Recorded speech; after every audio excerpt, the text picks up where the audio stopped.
ਹੁਣ ਕੈਪਟਨ ਸਾਹਿਬ ਅੱਜ ਕਹਿ ਰਹੇ ਨੇ ਜੀ ਖੁਦ ਖਾਣਾ ਬਣਾ ਰਹੇ ਨੇ, ਉਹ ਖਵਾਣਗੇ 올림픽 ਮੈਡਲ ਵਾਲਿਆਂ ਨੂੰ। ਬੜੀ ਅੱਛੀ ਗੱਲ ਹੈ, ਉਹਨਾਂ ਨੂੰ ਸ਼ੌਕ ਹੈ ਖਾਣਾ ਬਣਾਉਣ ਦਾ। ਲੇਕਿਨ ਕੈਪਟਨ ਸਾਹਿਬ ਖਾਣਾ ਵੀ ਉਵੇਂ ਹੀ ਬਣਾਉਂਦੇ ਆ ਜਿਵੇਂ ਉਹ ਸਰਕਾਰ ਚਲਾਉਂਦੇ ਆ। ਨੌਕਰ ਨੁੱਕਰ ਕੱਟ ਦਿੰਦੇ ਆ, ਸਾਰੇ ਪਿਆਜ਼ ਕੱਟਤੇ, ਸਾਰਾ ਕੁਝ, ਮਿਰਚਾਂ, ਸਾਰਾ ਕੁਝ ਕੱਟ ਕੁੱਟ ਕੇ ਉਹ ਕਹਿੰਦੇ ਜੀ ਕੜਛੀ ਘੁਮਾ ਦਿਓ ਘੇਰਾ। ਸੋ ਕੱਲੀ ਕੜਛੀ ਘੁਮਾਉਣ ਨਾਲ ਸਰਕਾਰ ਨਹੀਂ ਚੱਲਦੀ। ਇਹ ਤਾਂ ਪਿਆਜ਼ ਵੀ ਕੱਟਣੇ ਪੈਣਗੇ ਜੇ ਸਰਕਾਰ ਚਲਾਣੀ ਹੈ, ਇਹ ਉਹਦੇ ਨਾਲ ਸਬਜ਼ੀਆਂ ਵੀ ਕੱਟਣੀਆਂ ਪੈਣਗੀਆਂ, ਧੋਣੀਆਂ ਪੈਣਗੀਆਂ, ਤੜਕਾ ਵੀ ਲਾਉਣਾ ਪਊਗਾ, ਖੜਨਾ ਵੀ ਪਊ, ਧੂਆਂ ਵੀ ਪਊ ਅੱਖਾਂ 'ਚ। ਦਿੱਲੀ 'ਚ ਆਮ ਚਰਚਾ ਹੈ, ਦਿੱਲੀ ਦੇ ਵਿੱਚ ਉਹਨੂੰ ਨਹੀਂ ਬਣਾ ਸਕਦੇ ਕਿਉਂਕਿ ਉਹਨਾਂ 'ਚ ਕੁਝ ਖਾਮੀਆਂ ਨੇ। ਉਹ ਖਾਮੀਆਂ ਦੱਸ ਵੀ ਰਹੇ ਨੇ ਉੱਚੀ ਦੇ ਕੇ ਇਹਨਾਂ ਦੇ ਆਲੇ ਦੁਆਲੇ ਦੇ ਜਿਹੜੇ ਬੰਦੇ ਆ। ਨਾ ਕਿਸੇ ਸੱਜਣ ਨੇ ਕਿਹਾ ਜਿਹੜੀ ਉਹ ਖਾਮੀ ਹੈ ਬਈ, ਉਹ ਕਿਹੜਾ ਪੰਜਾਬੀ ਉਹ ਹੋਊਗਾ ਪਿੰਡ ਵਾਲਾ ਜਿਹਦੇ 'ਚ ਉਹ ਖਾਮੀ ਨਹੀਂ ਹੈ। ਹੁਣ ਪ੍ਰਾਈਮ ਮਿਨਿਸਟਰ ਮੋਦੀ ਕਹਿੰਦੇ ਹੈ ਜੀ ਡਬਲ ਇੰਜਨ ਸਰਕਾਰ ਚਾਹੀਦੀ ਹੈ। ਉਹਨਾਂ ਦਾ ਮਤਲਬ ਹੁੰਦਾ ਸਟੇਟ 'ਚ ਵੀ ਬੀਜੇਪੀ ਹੋਵੇ, ਉੱਤੇ ਵੀ ਬੀਜੇਪੀ।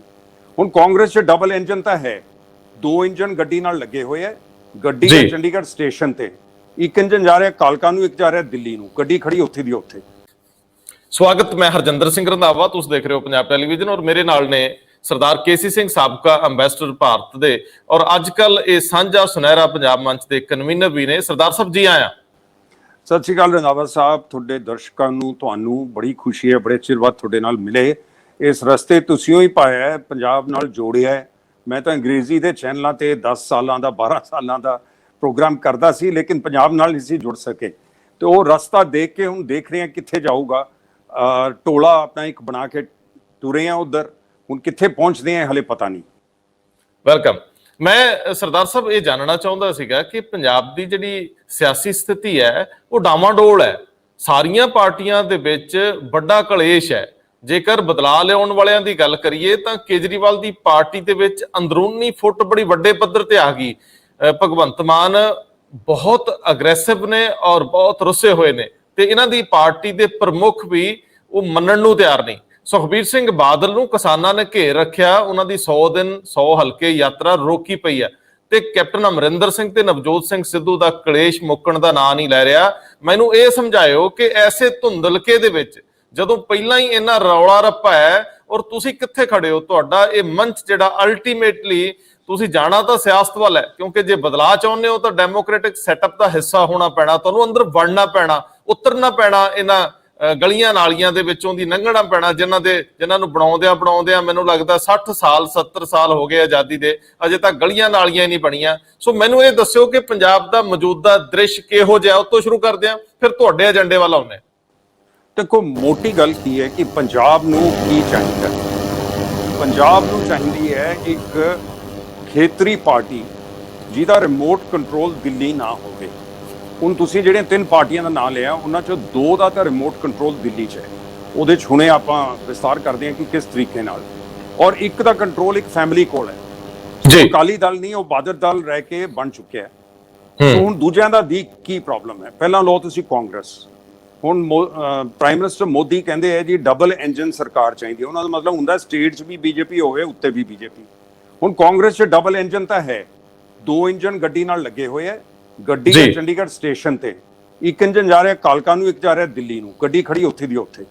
ਅੱਜ ਰਾਵਤ ਸਾਹਿਬ ਕਹਿ ਰਹੇ ਨੇ ਕਿ ਇਹ ਤਾਂ ਵੀਰਾਂ ਦਾ ਦੇਸ਼ ਹੈ, ਵੀਰਾਂ ਦਾ ਖੇਤਰ ਹੈ। ਪੰਜਾਬ 'ਚ ਵੀਰ ਹੁੰਦੇ ਹੀ ਹੈ। ਉਹ ਜਦ ਆਵਾਜ਼ ਉਠਾਉਂਦੇ ਆ, ਉਹਨਾਂ ਦਾ ਉਠਾਉਣ ਦਾ ਤਰੀਕਾ ਹੈ। ਇਹ ਤਾਂ ਕੋਈ ਇਸ ਗੱਲ ਦਾ ਜਵਾਬ ਨਹੀਂ ਹੈ, ਕਿਉਂਕਿ ਇੱਕ ਪਾਰਟੀ ਦੇ ਵਿੱਚ 2 ਪਾਸੇ ਜੇ ਤੁਸੀਂ ਉਹਨੂੰ ਖਿੱਚੀ ਜਾਓਗੇ, ਮੁੱਦਿਆਂ ਦੀ ਗੱਲ ਨਹੀਂ ਕਰੋਗੇ, ਸਿਰਫ ਤੁਸੀਂ ਪਾਰਟੀ ਦੇ ਅੰਦਰ ਵੜ ਕੇ ਇਹ ਚਾਹੁੰਦੇ ਨੇ ਸਿੱਧੂ ਸਾਹਿਬ ਮੈਂ ਅੰਦਰ ਵੜ ਕੇ ਆਪੋਜੀਸ਼ਨ ਬਣ ਜਾਵਾਂ। ਤੁਸੀਂ ਜਾਂ ਤਾਂ ਤੁਸੀਂ ਪਾਰਟੀ ਦੇ ਵਿੱਚੋਂ ਜਾਂ ਪਾਰਟੀ ਦੇ ਬਾਹਰ ਹੋ। ਵਿੱਚੋਂ ਤਾਂ ਤੁਹਾਨੂੰ ਆਪਣੇ ਚੀਫ ਮਿਨਿਸਟਰ ਨਾਲ ਚੱਲਣਾ ਪੈਣਾ ਹੈ, ਜਾਂ ਫਿਰ ਸੈਂਟਰ ਚੀਫ ਮਿਨਿਸਟਰ ਨੂੰ ਕੱਢ ਦੇ ਇਹਨਾਂ ਨੂੰ ਬਣਾ ਲੇ। ਇੱਕ ਸਿਆਣਾ ਸ਼ਖਸ ਕੋਈ ਮੀਡੀਆ ਵਾਲਾ ਕਹਿਣ ਲੱਗਿਆ ਕਿ ਜੀ ਇਹ ਚਾਹੁੰਦੇ ਆ ਸੀਐਮ ਦੀ ਕੁਰਸੀ ਕਿਸੇ ਤਰੀਕੇ ਨਾਲ ਮਿਲ ਜੇ, ਔਰ ਅਸੀਂ ਜਲਦੀ ਤੇ 3-4 ਜਿਹੜੇ ਮੁੱਦੇ ਨੇ, ਬੇਅਦਬੀ ਦਾ, ਡਰੱਗਸ ਦਾ, ਉਹ 2-4 ਬੰਦਿਆਂ ਨੂੰ ਫੜ ਕੇ ਠੀਕ ਗਲਤ ਜੋ ਮਰਜ਼ੀ ਅੰਦਰ ਦੇ ਦਈਏ। ਕਹੇ ਜੀ ਦੇਖੋ ਅਸੀਂ ਕਾਰਵਾਈ ਕਰਤੀ ਜਿਹੜੀ ਮਹਾਰਾਜ ਸਾਹਿਬ ਨੇ ਨਹੀਂ, ਕੈਪਟਨ ਸਾਹਿਬ ਨੇ ਨਹੀਂ ਕੀਤੀ ਸੀ। ਹੁਣ ਗੱਲ ਆਈ ਆਮ ਆਦਮੀ ਪਾਰਟੀ ਦੀ। ਆਮ ਆਦਮੀ ਪਾਰਟੀ ਦਾ ਕਲੇਸ਼ ਹੀ ਇਹ ਰਿਹਾ ਹੈ ਕਿ ਲੋਕਾਂ ਨੂੰ ਉਹ ਕਹਿੰਦੇ ਆ ਸਾਡੀ ਮੁੱਦਿਆਂ ਦੀ ਸਰਕਾਰ ਹੈ। ਉਹਨਾਂ ਦੀ ਕੋਈ ਆਈਡੀਓਲੋਜੀ ਨਹੀਂ ਹੈ।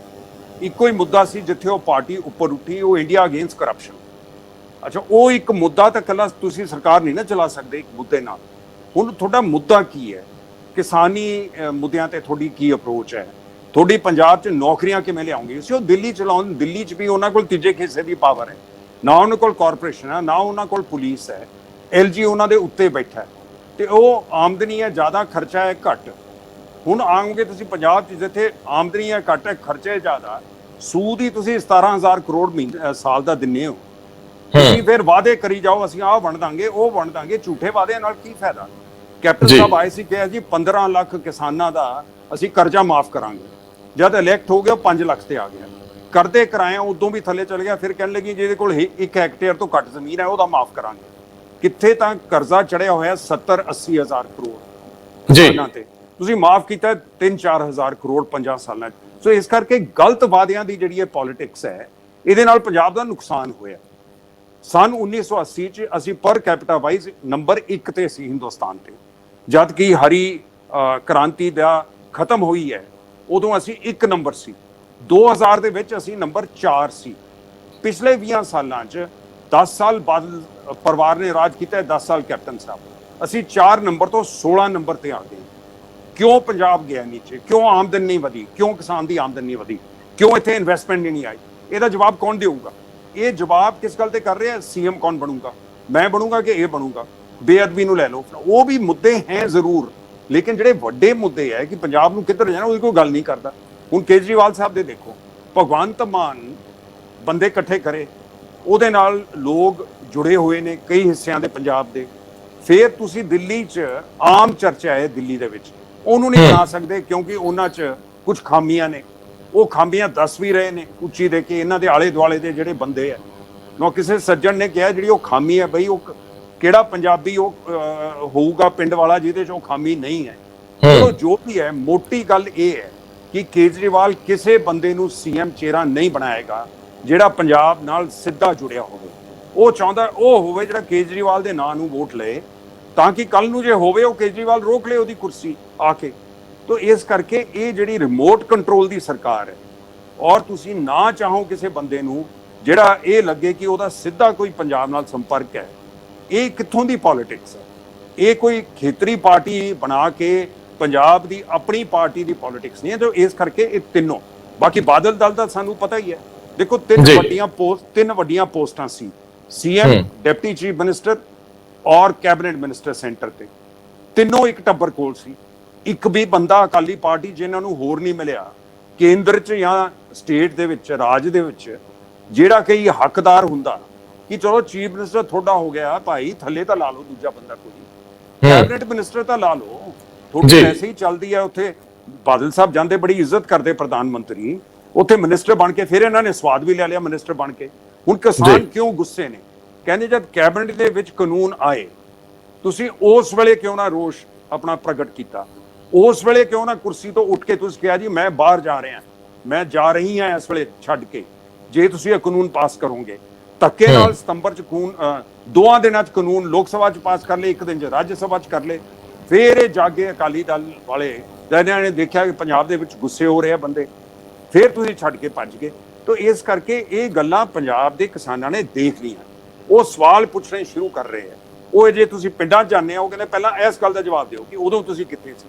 ਸੋ ਇਸ ਕਰਕੇ ਵੈਕਿਊਮ ਹੈ ਇਸ ਵੇਲੇ, ਜਿਵੇਂ ਕਹਿੰਦਾ ਖਾਲੀ ਹੈ ਪੰਜਾਬ, ਸਥਾਨ ਜਿਹੜਾ ਖਾਲੀ ਹੈ, ਲੋਕ ਚਾਹ ਰਹੇ। ਇਹੀ ਤੁਸੀਂ ਮੈਨੂੰ ਕਹਿੰਦੇ ਸੀ 3 ਮਹੀਨੇ ਪਹਿਲਾਂ ਜਦ ਪ੍ਰੋਗਰਾਮ ਮੇਰਾ ਹੁੰਦਾ ਸੀ, ਤੁਸੀਂ ਕਹਿੰਦੇ ਲੋਕਾਂ ਦੀ ਆਵਾਜ਼ ਆ ਰਹੀ ਹੈ, ਉਹ ਕਹਿ ਰਹੇ ਨਵੀਆਂ ਆਵਾਜ਼ਾਂ ਚਾਹੀਦੀਆਂ, ਨਵੇਂ ਬੰਦੇ ਚਾਹੀਦੇ ਹੈ, ਨਵਾਂ ਤਰੀਕਾ ਚਾਹੀਦਾ ਹੈ ਰਾਜਨੀਤੀ ਕਰਨ ਦਾ। ਸੋ ਹੁਣ ਉਸ ਦੇ ਵਿੱਚ ਕੋਸ਼ਿਸ਼ ਕਰ ਰਹੇ ਹਾਂ ਕਿ ਜਿਹੜੀ ਤੁਸੀਂ ਲੋਕਾਂ ਦੀ ਪੁਕਾਰ ਸਾਡੇ ਤਾਈਂ ਪਹੁੰਚਾ ਰਹੇ ਸੀ, ਅਸੀਂ ਲੋਕਾਂ ਨਾਲ ਜੁੜ ਕੇ ਕਹਿ ਰਹੇ ਹਾਂ ਅਸੀਂ ਤੁਹਾਡੀ ਆਵਾਜ਼ ਬਣਨਾ ਹੈ। ਤੁਸੀਂ ਦੱਸੋ ਕੀ ਹੈ ਤੁਹਾਡੀ ਆਵਾਜ਼? ਨਹੀਂ ਦੇਖੋ ਸਰਦਾਰ ਸਾਹਿਬ, ਸਵਾਲ ਇਹ ਹੈ ਕਿ ਨੋ ਡਾਊਟ ਆਪਾਂ ਸ਼ੁਰੂਆਤ ਕੀਤੀ, ਫਿਰ ਕਿਉਂਕਿ ਹੋਰ ਬਹੁਤ ਸਾਰੇ ਪਲੇਟਫਾਰਮ ਹੈ, ਔਰ ਮੈਨੂੰ ਇੰਜ ਲੱਗਿਆ ਕਿ ਇੱਕ ਵਾਰੀ ਜਿਹੜਾ ਸਾਰਿਆਂ ਤੱਕ ਤੁਹਾਡੀ ਜਿਹੜੀ ਬਹੁਤ ਸੋਹਣੀ ਅਪਰੋਚ ਹੈ ਸਪਰੈਡ ਹੋਣੀ ਚਾਹੀਦੀ ਹੈ। ਕੋਈ ਇਹ ਨਾ ਸਮਝੇ ਕਿ ਇਹ ਤਾਂ ਵਿਅਕਤੀਗਤ ਤੌਰ ਤੇ ਕਿਸੇ ਖਾਸ ਵਿਅਕਤੀ ਵਿਸ਼ੇਸ਼ ਨਾਲ ਜੁੜੇ ਆ। ਤੁਸੀਂ ਬਹੁਤ ਦੂਰ ਤੱਕ ਗਏ, ਤੁਸੀਂ ਆਪਣੀ ਗੱਲ ਬਹੁਤ ਦੂਰ ਤੱਕ ਪਹੁੰਚਾਈ ਹੈ, ਤੁਹਾਡੇ ਨਾਲ ਬਹੁਤ ਅਹਿਮ ਲੋਕ ਜੁੜੇ। ਮੇਰਾ ਸਵਾਲ ਸਿਰਫ ਇੰਨਾ ਕੁ ਹੈ ਕਿ ਮੰਨ ਲਓ ਸਪੇਸ ਤਾਂ ਖਾਲੀ ਹੈ, ਖੜਾ ਹੈ, ਲੇਕਿਨ ਲੋਕ ਸਵੀਕਾਰ ਬਹੁਤ ਘੱਟ ਕਰਦੇ ਆ। ਅਤੀਤ ਵਿੱਚ, ਪਾਸਟ ਵਿੱਚ ਜਿੰਨੀਆਂ ਵੀ ਲਹਿਰਾਂ ਉੱਠੀਆਂ, ਜਿੰਨੇ ਵੀ ਲੋਕ ਅੱਗੇ ਵਧੇ, ਉਹਨਾਂ ਨੂੰ ਮਸ਼ੱਕਤ ਕਰਨ ਦੇ ਬਾਵਜੂਦ ਮੁਸੀਬਤਾਂ ਦਾ ਸਾਹਮਣਾ ਰਿਹਾ। ਤੁਸੀਂ ਜਿੱਥੇ ਹੁਣ ਖੜੇ ਹੋ, ਤੁਹਾਡਾ ਅਲਟੀਮੇਟ ਏਜੰਡਾ ਕੀ ਹੈ? ਤਾਂ ਫਾਰ ਦੇ ਟਾਈਮ ਬੀਇੰਗ ਥੋੜ ਚਿਰੀ ਪਾਲਿਸੀ ਤੁਹਾਡੀ ਕੀ ਹੈ ਤੇ ਲੰਬੇ ਸਮੇਂ ਦੀ ਰਣਨੀਤੀ ਕੀ ਆ? ਬਦਲਾਅ ਲਈ ਕਿਹੜੇ ਫੈਕਟਰ ਜਿਹੜੇ ਸਭ ਤੋਂ ਜ਼ਰੂਰੀ ਦਰਕਾਰ ਨੇ ਇਨੀਸ਼ੀਅਲ ਸਟੇਜ ਤੇ ਇਹਦੇ ਲਈ ਤੁਹਾਨੂੰ ਕਿਸ ਤਰ੍ਹਾਂ ਦੇ ਟੂਲ ਚਾਹੀਦੇ, ਸੰਦ ਚਾਹੀਦੇ ਆ? ਇਹ ਬੜਾ ਅਹਿਮ ਸਵਾਲ ਆ, ਕਿਉਂਕਿ ਬਹੁਤੀ ਵਾਰੀ ਲਹਿਰਾਂ ਸ਼ੁਰੂਆਤ 'ਚ ਹੀ ਦਮ ਤੋੜਦੀਆਂ ਦੇਖੀਆਂ ਨੇ। ਬੰਦੇ ਆਉਂਦੇ ਨੇ ਚਲੇ ਜਾਂਦੇ, ਤੁਹਾਡੇ ਨਾਲ ਵੀ ਵਾਪਰਿਆ, ਕੁਝ ਬੰਦੇ ਆਏ ਚਲੇ ਵੀ ਗਏ। ਸੋ ਮੈਨੂੰ ਖੋਲ ਕੇ ਜਰਾ ਦੱਸਿਓ ਕਿ ਕਿਸ ਤਰੀਕੇ ਨਾਲ ਅੱਗੇ ਵਧ ਰਹੇ ਹੋ ਤੇ ਅਲਟੀਮੇਟ ਗੋਲ ਕੀ ਹੈ? ਦੇਖੋ, ਇਸੇ ਕਰਕੇ ਮੰਚ ਬਣਾਇਆ, ਕਿਉਂਕਿ ਸਿੱਧਾ ਜੇ ਤੁਸੀਂ ਕਹੋ ਜੀ ਅਸੀਂ ਪੋਲੀਟੀਕਲ ਪਾਰਟੀ ਬਣਾਉਣੀ ਹੈ, ਉਹ ਤਾਂ ਫਿਰ ਇਹ ਤਰੀਕਾ ਹੁੰਦਾ ਬੱਸ ਲਿਆ ਕੇ ਖੜੀ ਕਰ ਦੋ, ਫਿਰ ਸੀਟੀਆਂ ਮਾਰੋ, ਸਵਾਰੀਆਂ ਹੈ ਨਹੀਂ, ਨਾ ਉਹਦਾ ਰੂਟ ਪਤਾ ਹੈ ਬੱਸ ਕਿੱਥੇ ਨੂੰ ਜਾਣੀ ਹੈ। ਪਹਿਲਾਂ ਤੁਸੀਂ ਮੁੱਦਿਆਂ ਦੀ ਰਾਜਨੀਤੀ ਨਾਲ, ਲੋਕਾਂ ਨਾਲ ਗੱਲਬਾਤ ਸ਼ੁਰੂ ਕਰੋ। ਮੰਚ ਜਿਹੜਾ ਹੈ, ਇਹ ਰੰਧਾਵਾ ਸਾਹਿਬ ਮੰਚ ਰਹੂਗਾ ਹੀ ਰਹੂਗਾ, ਕਿਉਂਕਿ ਪੰਜਾਬ ਨੂੰ ਮੰਚ ਦੀ ਲੋੜ ਹੈ। ਮੈਂ ਨਹੀਂ ਹੋਊਂਗਾ, ਕੋਈ ਹੋਰ ਕਨਵੀਨਰ ਬਣ ਸਕਦਾ ਹੈ। ਇਹਦੇ 'ਚ ਕਈ ਬੰਦੇ ਹੈ ਜਿਹੜੇ ਨਹੀਂ ਪੋਲਿਟਿਕਸ ਜਾਣਾ ਚਾਹਣਗੇ, ਤਾਂ ਇਸ ਕਰਕੇ ਮੰਚ ਦਾ ਰਹਿਣਾ ਬਹੁਤ ਜ਼ਰੂਰੀ ਹੈ। ਇਲੈਕਸ਼ਨ ਤਾਂ ਆ ਕੇ ਖਤਮ ਹੋ ਜੂਗੀ ਫਰਵਰੀ ਮਾਰਚ 'ਚ, ਜਿਹੜੀ ਵੀ ਸਰਕਾਰ ਬਣਦੀ ਹੈ। ਮੈਂ ਕਹਿੰਦਾ ਚਲੋ ਸਾਡੀ ਵੀ, ਮੇਰੀ ਵੀ ਬਣ ਜਾਂਦੀ ਹੈ, ਸਪੋਜ਼ਿੰਗ ਮੈਂ ਅੱਗੇ ਆਉਣਾ ਹੈ, ਫਿਰ ਵੀ ਇੱਕ ਮੰਚ ਹੋਣਾ ਚਾਹੀਦਾ ਜਿਹੜਾ ਸਾਡੇ ਤੇ ਆਲੋਚਨਾ ਰੱਖੇ, ਸਾਡੇ ਤੇ ਨਿਗਾਹ ਰੱਖੇ।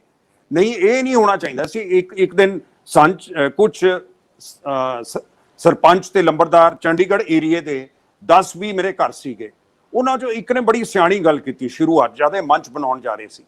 ਉਹ ਕਹਿੰਦੇ ਜੀ ਕਿਸਾਨ ਕਹਿੰਦੇ ਹੈ ਕਿਸੇ ਨੂੰ ਪਿੰਡਾਂ 'ਚ ਨਾ ਵੜਨ ਦਿਓ, ਇਹਨਾਂ ਦੀ ਗੱਲ ਨਾ ਸੁਣੋ। ਉਹ ਕਹਿੰਦਾ ਜੇ ਆਪਣੀ ਪੋਲੀਟੀਕਲ ਪਾਰਟੀ ਬਣਾਉਣਗੇ ਕੱਲ ਨੂੰ, ਫਿਰ ਇਹ ਕੀਏ ਜਾ ਸਕਦੇ ਪਿੰਡ ਦੇ ਅੰਦਰ। ਇਹ ਪੋਲੀਟੀਸ਼ੀਅਨ ਬਣ ਗਏ, ਫਿਰ ਉਹੀ ਸਵਾਲ ਇਹਨਾਂ ਤੇ ਆਊਗਾ, ਜਾਂ ਇਹ ਸਵਾਲ ਹੋਊਗਾ ਕਿ ਭਾਈ ਤੁਸੀਂ ਇਸੇ ਲਈ ਕਹਿੰਦੇ ਸੀ ਅੰਦਰ ਨਾ ਜਾਓ ਕਿਉਂਕਿ ਤੁਸੀਂ ਪਾਰਟੀ ਨਹੀਂ ਸੀ ਬਣਾਈ। ਮੈਂ ਕਿਹਾ ਤਾਂ ਬੜੀ ਸਿਆਣੀ ਗੱਲ ਕੀਤੀ ਤੁਸੀਂ। ਤਾਂ ਇਸ ਕਰਕੇ ਰਾਜੇਵਾਲ ਸਾਹਿਬ ਨੇ ਵੀ ਪਿੱਛੇ ਕਿਹਾ, ਮੈਂ ਇਹਦੇ ਨਾਲ ਬਿਲਕੁਲ ਸਹਿਮਤ ਹਾਂ ਕਿ ਇਹ ਨਹੀਂ ਕਹਿਣਾ ਚਾਹੀਦਾ ਪਿੰਡਾਂ 'ਚ ਨਾ ਆਓ, ਪਿੰਡਾਂ 'ਚ ਆਣ ਦਿਓ, ਖੜੇ ਕਰਕੇ ਸਵਾਲ ਪੁੱਛੋ।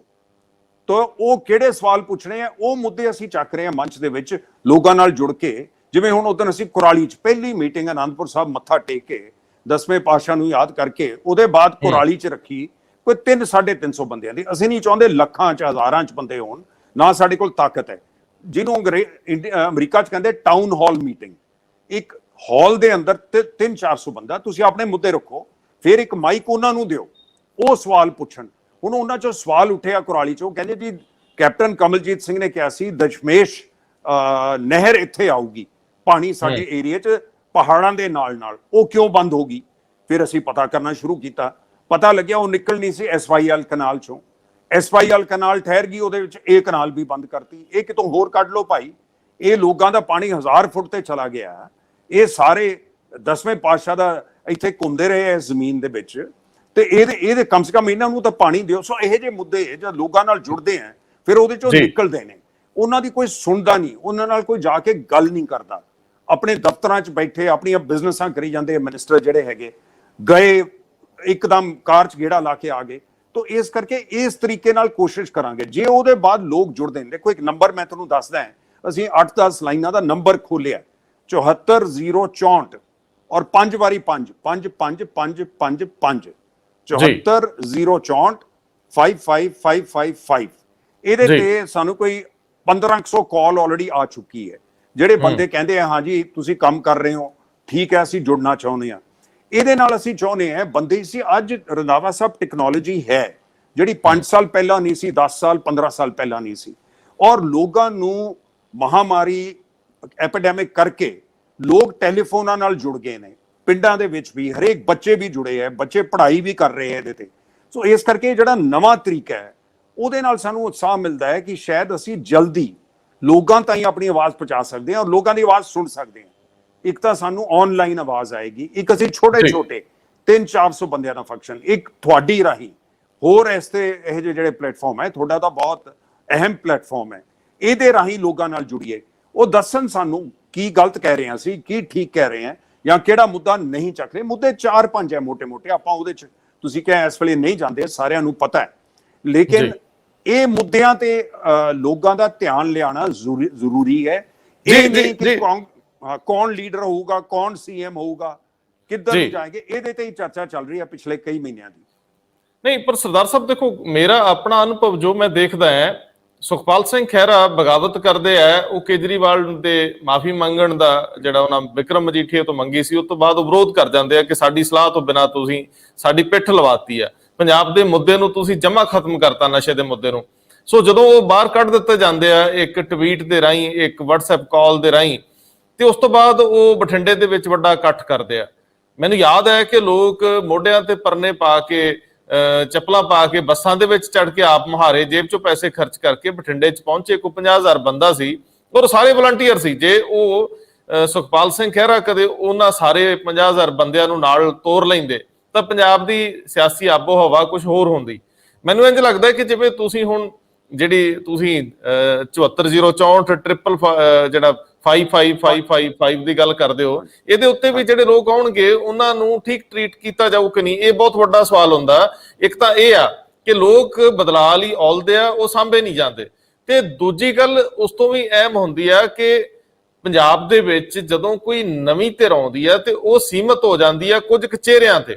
ਪੰਜਾਬ ਦੀ ਤਰਾਸਦੀ ਆ ਕਿ ਇਹ ਸਾਰਾ ਜਿੰਨਾ ਖਿੱਤਾ ਹੈ, ਇਹਦੇ ਵੱਖ-ਵੱਖ ਏਰੀਆਜ਼ ਦੇ ਵਿੱਚ ਬਹੁਤ ਸਾਰੇ ਲੋਕ ਦਰਦਮੰਦ ਬੈਠੇ ਆ, ਉਹਨਾਂ ਤੱਕ ਪਹੁੰਚ ਨਹੀਂ ਕੀਤੀ ਜਾਂਦੀ। ਵੱਖ-ਵੱਖ ਸੰਗਠਨਾਂ ਨੂੰ ਇੱਕ ਪਲੇਟਫਾਰਮ ਤੇ ਸਾਂਝੇ ਕਾਮਨ ਮਿਨੀਮਮ ਪ੍ਰੋਗਰਾਮ ਤੇ ਇਕੱਠੇ ਕਰਨ ਦੀ ਸਮਰੱਥਾ ਹੀ ਕੋਈ ਨਹੀਂ ਅਜੇ ਤੱਕ ਦਿਖਾ ਸਕਿਆ ਤਾਂ ਕਿ ਇੱਕ ਬਦਲਾਅ, ਇੱਕ ਬਦਲ ਬਣ ਸਕੇ।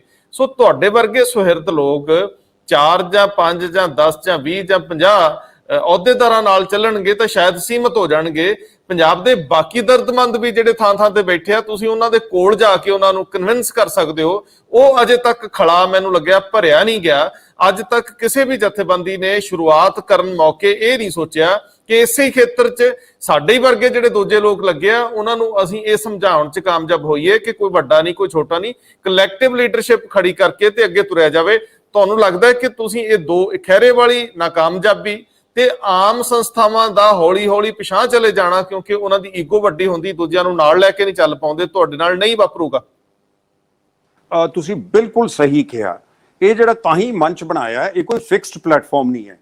2-3 ਬੰਦੇ ਛੱਡ ਗਏ, ਉਹਨਾਂ ਚੋਂ ਆਪ ਨਾਲ ਜੁੜੇ ਹੋਏ ਸੀ। ਇੱਕ ਦੀ ਵਾਈਫ ਨੂੰ ਆਪ ਦੀ ਪੋਸਟ ਵੀ ਉਹਨਾਂ ਨੇ ਦੇਤੀ। ਹੋ ਸਕਦਾ ਆਪ ਵਾਲੇ ਸਾਡੇ ਤੇ ਨਿਗਾਹ ਰੱਖ ਰਹੇ ਸੀ, ਉਹ ਡਰਦੇ ਸੀ ਕਿਉਂਕਿ ਮੇਰਾ ਵੀ ਪੁਰਾਣਾ ਸੰਬੰਧ, ਮੈਂ ਜਾਣਦਾ ਕੇਜਰੀਵਾਲ ਸਾਹਿਬ ਨੂੰ, ਕਈ ਬੰਦਿਆਂ ਨੂੰ ਉਹਨਾਂ ਚੋਂ ਜਾਣਦੇ ਆ। ਉਹ ਨਹੀਂ ਚਾਹਣਗੇ ਕਿਉਂਕਿ ਨਵੇਂ ਚਿਹਰੇ ਉੱਪਰ ਆਣ, ਕਿਉਂਕਿ ਜਿਹੜੀ ਵੀ ਵੋਟ ਜਾਊਗੀ ਉਹਨਾਂ ਦੀ ਜਾਊਗੀ, ਉਹਨਾਂ ਨੂੰ ਨਜ਼ਰ ਆਉਂਦਾ। ਸੋ ਇਹ ਹੋ ਸਕਦਾ ਕੁਝ ਡਿਸਟਰਬ ਕਰਨ ਦੀ ਉਹਨਾਂ ਨੇ ਕੋਸ਼ਿਸ਼ ਕੀਤੀ ਹੋਵੇ, ਲੇਕਿਨ ਜਿਹੜੇ ਅਹਿਮ ਬੰਦੇ ਸੀ ਸਾਡੇ ਨਾਲ ਹੀ ਨੇ।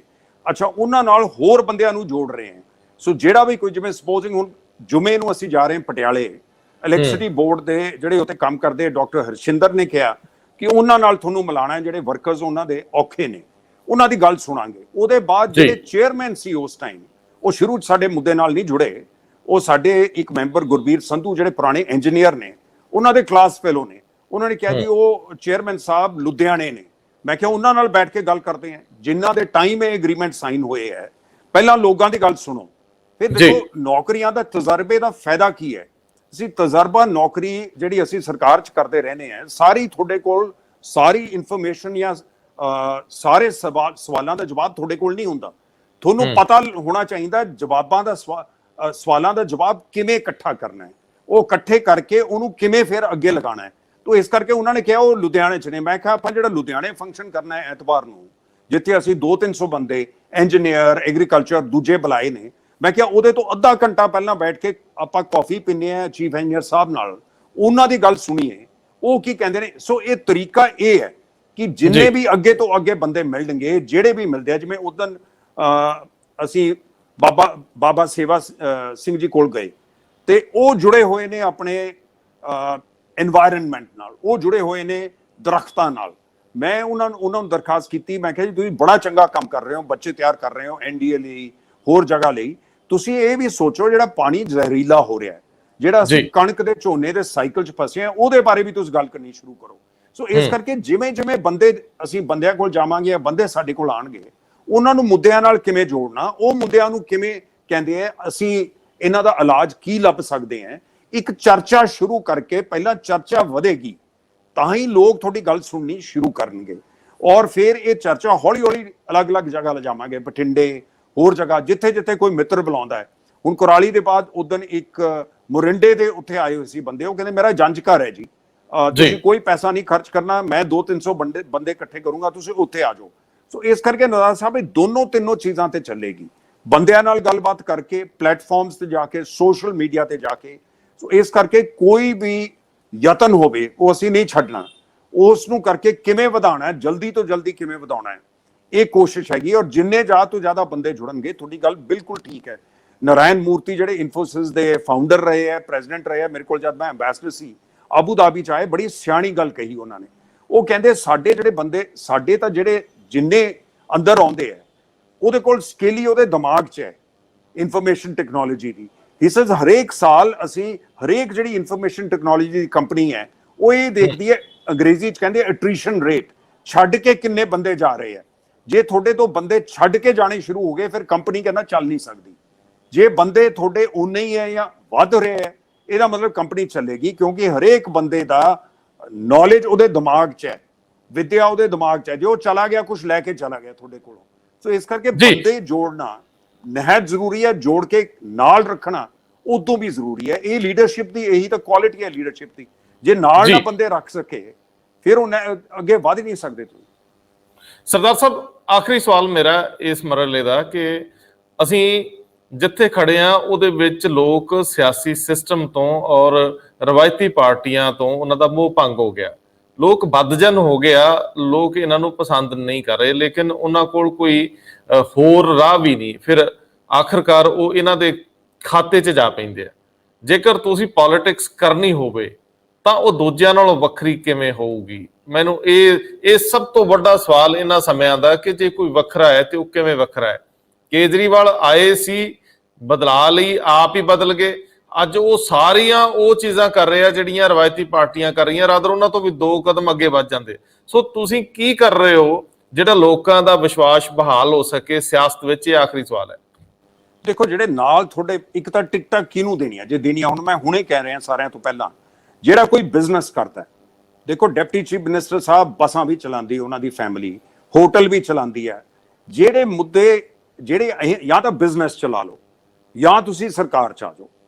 ਕੋਈ ਵੀ ਮੰਤਰੀ ਨਹੀਂ ਹੋਣਾ ਚਾਹੀਦਾ, ਕੋਈ ਵੀ ਚੀਫ ਮਿਨਿਸਟਰ ਨਹੀਂ ਹੋਣਾ ਚਾਹੀਦਾ ਜਿਹਦੀ ਆਪਣੀ ਨਿੱਜੀ ਬਿਜ਼ਨੈਸਸ ਚੱਲਦੀਆਂ, ਜਾਂ ਕਿ ਇਹ ਦੂਜੀ ਗੱਲ ਹੈ ਉਹ ਵਕੀਲ ਹੈ, ਉਹ ਆਪਣੀ ਵਕਾਲਤ ਕਰਦਾ, ਡਾਕਟਰ ਹੈ, ਉਹਦੀ ਡਾਕਟਰੀ ਹੈ।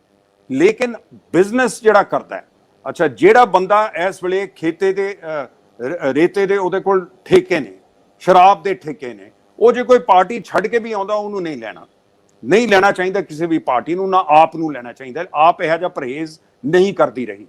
ਫਿਰ ਇੱਕ ਇਲਜ਼ਾਮ ਆਪ ਤੇ ਲੱਗਦਾ, ਪਿਛਲੀ ਵਾਰ ਕਈ ਸੀਟਾਂ ਤੇ ਲੋਕ ਇਹ ਕਹਿੰਦੇ ਸਾਤੋਂ ਪੈਸੇ ਮੰਗੇ ਗਏ, ਉਸ ਦਾ ਜਵਾਬ ਦੇਣੇ।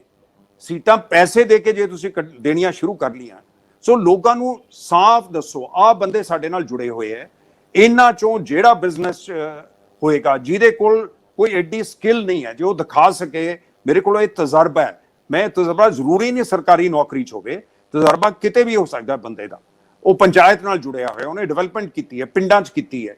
ਸੋ ਉਹੇ ਜਿਹੇ ਬੰਦਿਆਂ ਨੂੰ ਜੋੜੋ, ਉਹੇ ਜਿਹੇ ਬੰਦੇ ਸਰਕਾਰ 'ਚ ਆਉਣ, ਉਹੇ ਜਿਹੇ ਬੰਦੇ ਮੰਤਰੀ ਬਣਨ।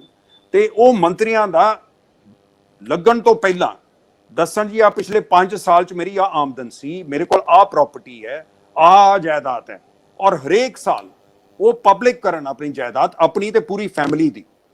ਇਹ ਨਹੀਂ ਕਿ ਜੀ ਮੁੰਡਿਆਂ ਦੇ ਨਾਂ ਕਰਾਈ ਜਾਓ ਆਪਣਾ। ਸੋ ਕੁਝ ਅਹੀਆਂ ਜਿਹੀਆਂ ਰਵਾਇਤਾਂ ਬਣਾਉਣੀਆਂ ਚਾਹੀਦੀਆਂ, ਟ੍ਰੈਡੀਸ਼ਨਸ ਬਣਾਉਣੀਆਂ ਚਾਹੀਦੀਆਂ, ਜਿਹਦੇ ਲੋਕਾਂ ਨੂੰ ਪਤਾ ਲੱਗੇ ਕਿ ਉਹਨਾਂ ਕੋਲ ਫੁੱਟ ਰੂਲਰ ਹੋਵੇ, ਨਾਪ ਸਕਣ ਕਿ ਤੁਹਾਡੀ ਬਿਲਕੁਲ ਗੱਲ ਠੀਕ ਹੈ ਕਿ ਇਹ ਕਿਉਂ ਫਰਕ ਹੈ। ਔਰ ਜੇ ਬੰਦਾ ਕੋਈ ਵਾਅਦਾ ਕਰਕੇ ਆ ਰਿਹਾ ਹੈ ਤਾਂ ਉਹ ਵਾਅਦਾ ਨਿਭਾ ਰਿਹਾ ਕਿ ਨਹੀਂ ਨਿਭਾ ਰਿਹਾ ਹੈ, ਉਹਦੇ ਲਈ ਉਹਨਾਂ ਨੂੰ ਫੁੱਟ ਰੂਲਰ ਦੇਣਾ ਪਊਗਾ, ਨਾਪ ਦੀ ਕੋਈ ਤਰੀਕਾ ਦੇਣਾ ਚਾਹੂਗਾ ਕਿ ਇਸ ਤਰੀਕੇ ਨਾਲ ਨਾਪੋ ਬੰਦਿਆਂ ਨੂੰ, ਤਾਂ ਤੁਹਾਨੂੰ ਪਤਾ ਲੱਗੇਗਾ। ਇਹਨਾਂ ਦੀ ਪਛੋੜ ਦੇਖੋ, ਇਹਨਾਂ ਦੇ ਕੋਈ ਕੇਸ ਤਾਂ ਨਹੀਂ ਬਣੇ ਹੋਏ, ਇਹਨਾਂ ਨੇ ਕਦੇ ਕਰਪਸ਼ਨ ਤਾਂ ਨਹੀਂ ਕੀਤੀ, ਇਹਨਾਂ ਨੇ ਕੋਈ ਇਹੋ ਜਿਹੇ ਬਿਜ਼ਨਸ ਤਾਂ ਨਹੀਂ ਕੀਤੇ ਜਿਹੜੇ ਨਸ਼ਿਆਂ ਨਾਲ ਜੁੜੇ ਹੋਣ, ਸ਼ਰਾਬ ਦੇ ਉਹ ਠੇਕਿਆਂ ਨਾਲ। ਹੁਣ ਉਹ ਜਿਹੜੀ ਆਮਦਨ ਪੰਜਾਬ ਦੀ, ਪੰਜਾਬ ਅੱਜ ਗਰੀਬ ਹੈ, ਪੰਜਾਬ ਦੀ ਰੈਵਨਿਊ ਹੈ 80-90 ਹਜ਼ਾਰ ਕਰੋੜ ਤੇ ਖਰਚਾ ਹੈਗਾ 1.25 ਲੱਖ ਕਰੋੜ। ਪੰਜਾਬ ਗਰੀਬ ਹੈ, ਪੰਜਾਬ ਦੇ ਹੁਕਮਰਾਨ ਗਰੀਬ ਨਹੀਂ ਹੈ। ਉਹਨਾਂ ਦੀ ਆਮਦਨ ਤੇ ਖਰਚੇ 'ਚ ਇਹ ਫਰਕ ਨਹੀਂ ਹੈ, ਪੰਜਾਬ ਦੀ ਆਮਦਨ ਤੇ ਖਰਚੇ 'ਚ ਫਰਕ ਹੈ। ਹੁਣ ਕੈਪਟਨ ਸਾਹਿਬ ਅੱਜ ਕਹਿ ਰਹੇ ਨੇ ਜੀ ਖੁਦ ਖਾਣਾ ਬਣਾ ਰਹੇ ਨੇ, ਉਹ ਖਵਾਣਗੇ 올림픽 ਮੈਡਲ ਵਾਲਿਆਂ ਨੂੰ, ਬੜੀ ਅੱਛੀ ਗੱਲ ਹੈ, ਉਹਨਾਂ ਨੂੰ ਸ਼ੌਕ ਹੈ ਖਾਣਾ ਬਣਾਉਣ ਦਾ। ਲੇਕਿਨ ਕੈਪਟਨ ਸਾਹਿਬ ਖਾਣਾ ਵੀ ਉਵੇਂ ਹੀ ਬਣਾਉਂਦੇ ਆ ਜਿਵੇਂ ਉਹ ਸਰਕਾਰ ਚਲਾਉਂਦੇ ਆ, ਨੌਕਰ ਨੁਕਰ ਕੱਟ ਦਿੰਦੇ ਆ, ਸਾਰੇ ਪਿਆਜ਼ ਕੱਟਦੇ, ਸਾਰਾ ਕੁਝ, ਮਿਰਚਾਂ, ਸਾਰਾ ਕੁਝ ਕੱਟ ਕੁੱਟ ਕੇ ਉਹ ਕਹਿੰਦੇ ਜੀ ਕੜਛੀ ਘੁਮਾ ਦਿਓ ਘੇਰਾ। ਸੋ ਕੱਲੀ ਕੜਛੀ ਘੁਮਾਉਣ ਨਾਲ ਸਰਕਾਰ ਨਹੀਂ ਚੱਲਦੀ, ਇਹ ਤਾਂ ਪਿਆਜ਼ ਵੀ ਕੱਟਣੇ ਪੈਣਗੇ ਜੇ ਸਰਕਾਰ ਚਲਾਉਣੀ ਹੈ, ਇਹ ਉਹਦੇ ਨਾਲ ਸਬਜ਼ੀਆਂ ਵੀ ਕੱਟਣੀਆਂ ਪੈਣਗੀਆਂ, ਧੋਣੀਆਂ ਪੈਣਗੀਆਂ, ਤੜਕਾ ਵੀ ਲਾਉਣਾ ਪਊਗਾ, ਖੜਨਾ ਵੀ ਪਊ, ਧੂਆਂ ਵੀ ਪਊ ਅੱਖਾਂ 'ਚ, ਉਹ ਹੁੰਦੀ ਹੈ ਕੁਕਿੰਗ। ਜੇ 2 ਕੜਛੀਵਾਰ 2 ਵਾਰ ਘੁਮਾ ਕੇ ਕਹਿ ਦੋ ਜੀ ਮੈਂ ਖਾਣਾ ਬਣਾ ਕੇ ਖਵਾਤਾ, ਫਿਰ ਤਾਂ ਸਰਕਾਰ ਵੀ ਉਵੇਂ ਚੱਲਦੀ ਹੈ, ਖਾਣਾ ਵੀ ਉਵੇਂ ਚੱਲਦਾ। ਸਰਦਾਰ ਸਾਹਿਬ ਬਹੁਤ ਬਿਹਤਰੀਨ, ਬਹੁਤ ਬਿਹਤਰੀਨ। ਅਸੀਂ ਅਗਲੀ ਵਾਰੀ ਪੰਜਾਬ ਦੇ ਏਜੰਡੇ ਤੇ ਮਿਲਾਂਗੇ ਜਿਹੜਾ ਤੁਸੀਂ ਮਨ ਮਸਤਕ ਚ ਲੈ ਕੇ ਚੱਲਦੇ ਹੋ। ਜਿਹੜਾ ਤੁਹਾਡਾ ਰਾਹ ਹੈ ਉਹ ਬੜਾ ਸ਼ਾਨਦਾਰ ਹੈ, ਬੜਾ ਮੋਕਲਾ ਹੈ, ਬੜਾ ਆਸ ਬਣਾਉਣ ਵਾਲਾ ਹੈ, ਲੇਕਿਨ ਪੰਜਾਬੀ ਇਹਨੂੰ ਕਿੰਨਾ ਹੁੰਗਾਰਾ ਭਰਦੇ ਆ, ਇਹ ਵੀ ਬਹੁਤ ਅਹਿਮ ਸਵਾਲ ਆ। ਅਸੀਂ ਇਹਨਾਂ ਵਿਸ਼ਿਆਂ ਤੇ ਅੱਗੇ ਤੁਰਦੇ ਰਵਾਂਗੇ, ਪਰ ਉਂਝ ਚਲੋ ਹਿੰਮਤ ਤਾਂ ਹੈ, ਬਹੁਤ ਸਾਰੇ ਲੋਕ ਨਾਲ ਤੁਰੇ ਵੀ ਆ, ਹਰ ਦਿਨ ਟਰੈਵਲ ਕਰਦੇ ਹੋ, ਲੋਕਾਂ ਨੂੰ ਮਿਲਦੇ ਹੋ, ਤੇ ਇਹ ਜਿਹੜਾ ਕਾਫਲਾ ਵੱਡਾ ਹੁੰਦਾ ਹੀ ਜਾਂਦਾ ਜੇਕਰ ਕੋਈ ਅੱਗੇ ਤੁਰਦਾ ਰਹਿੰਦਾ, ਜੇ ਦਿਲ ਨਹੀਂ ਛੱਡਦਾ। ਮੇਰਾ ਖਿਆਲ ਤੁਹਾਨੂੰ ਆਪਣੇ ਵਰਗੇ ਲੋਕਾਂ ਨੂੰ ਤੋਰ ਲੈਣਾ ਚਾਹੀਦਾ, ਭਾਵੇਂ ਉਹ ਕਿਤੇ ਵੀ ਬੈਠਾ, ਦੂਰ ਦਰਾਜ ਬੈਠਾ ਹੈ ਜਾਂ ਉਹ ਕਿਤੇ ਪਿੰਡ 'ਚ ਬੈਠਾ। ਬਹੁਤ ਮਿਹਰਬਾਨੀ। ਸਤਿ ਸ਼੍ਰੀ ਅਕਾਲ ਸਾਹਿਬ, ਬਹੁਤ ਬਹੁਤ ਮਿਹਰਬਾਨੀ। ਸਤਿ ਸ਼੍ਰੀ ਅਕਾਲ।